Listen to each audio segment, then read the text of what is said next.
Brendon McCullum struck his first 100 for Middlesex to help his side end Glamorgan's 100% winning start to this season's Royal London One Day Cup with a 28-run victory in Cardiff. Put in, Middlesex made an extraordinary start from the moment that McCullum smashed the first ball of the match for 4. He and David Milan then traded blows, the boundary rope being found time and time again as this talented pair of contrasting styles put the home attack to the sword. 56 runs came off the first 10 overs, but that was just the beginning of a partnership which was to put on 176 runs in the first 26 overs. Both men had entered the 40s when McCullum decided to change gears, hitting the first 6 of the game off Dean Koska. In the next over, the Kiwi completed his 50 off 47 balls and celebrated that by launching Craig Macheda into the distance, Middlesex with 3 figures on the board inside 19 overs. 6 number 3 followed in the next, McCullum now throwing caution to the wind. Milan, closing in on his own 50, which was made off 75 deliveries, was by now standing at the non-striker's end and admiring the powerful hitting from McCullum, who was now racing through the numbers. No bowler was now safe from the onslaught, one boundary quickly following another as the superstar entertained by rushing into the 90s. On any other day it might have been Milan celebrating his T20 England call-up, who would have taken the credit for his efforts. He'd got to 70 when he was finally taken behind off Michael Hogan, the stand ending on a magnificent 176. Enter Paul Sterling, who thumped the 6th ball he faced over the rope. And then it was celebration time for McCullum, a superb effort which saw him at 3 figures off 78 deliveries, from which he'd struck 11 4s and 4 6s. It was hugely entertaining. And he wasn't done yet. Into the attack came Colin Ingram, and he too was deposited into the distance. But the fun was then ended by a Hogan full toss. Jacques Rudolph with the important catch, which had McCullum on his way for 110, just after the 200 had been brought up with 20 overs still remaining. But the rest did not make the most of the start given to their team by Milan and McCullum. Sterling fell to Ingram after making 17. Nick Gubbins picked out Hogan off Macheda after making a couple.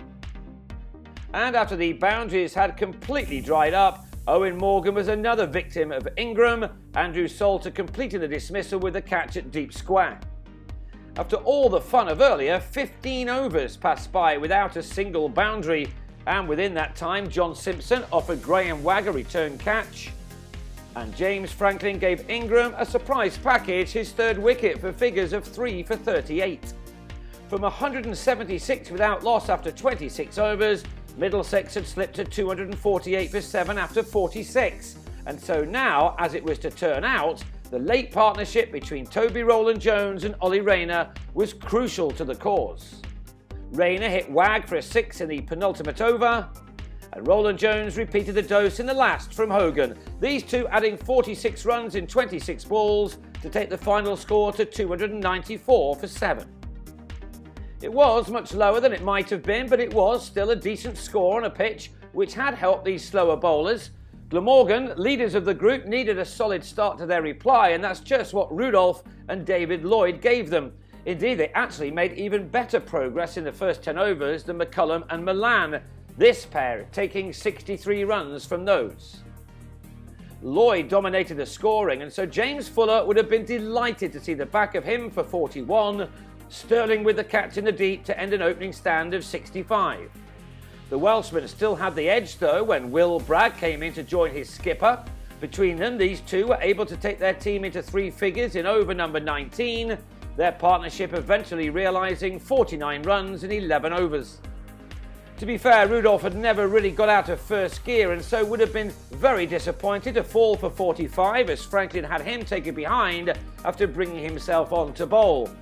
Then 2 overs and 7 runs later, Bragg was also on his way for 28, Franklin and Simpson behind the stumps, combining again.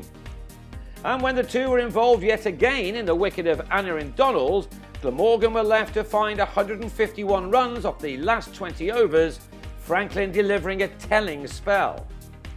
The man Middlesex now really wanted was Ingram, a player who's been in tremendous form of late. He was again looking good. Well backed up by Chris Cook, Ingram was putting his team firmly back in this contest with some big shots.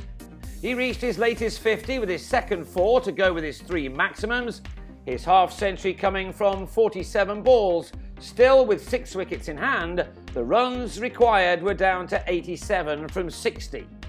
And Cook was now picking up the scoring rate of his innings, as well as Glamorgan were looking well placed for a 4th successive win in this competition.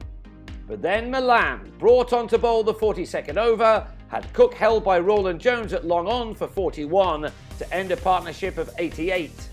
Tim Murtagh then backed that up by bowling Wag in the next over, before Milan struck for a second time to get shot of Masheda for a single. And so it was now all down to Ingram, who brought the target down to 40 off the final 4 overs. Middlesex then sensed victory, as on 85, Ingram could only find the hands of Morgan off Fuller, and now there was just too much to do for the home team.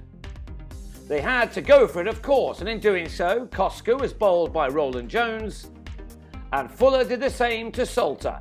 Glamorgan all out in the penultimate over for 266. And that meant a win for Middlesex by 28 runs, an important second victory from 4 for them in this tournament. They now return to Lords for another big night of T20 cricket against Sussex on Thursday.